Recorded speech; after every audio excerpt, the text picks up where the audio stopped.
Hey everyone, welcome back to our channel. Today I'm going to show you how to use Chrome as a PDF viewer into your Windows operating system.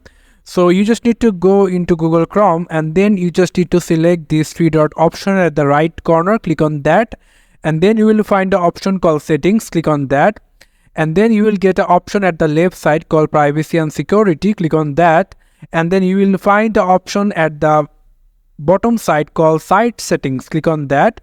And if you scroll down a little bit, you will find an option called additional content settings. So click on that. And after that, you will get an option called PDF documents. So click on that. And here you can see that open PDF is PDFs in Chrome.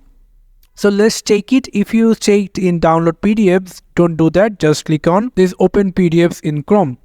After that, what you need to do, if you click on the right mouse button, go for open with and choose another app.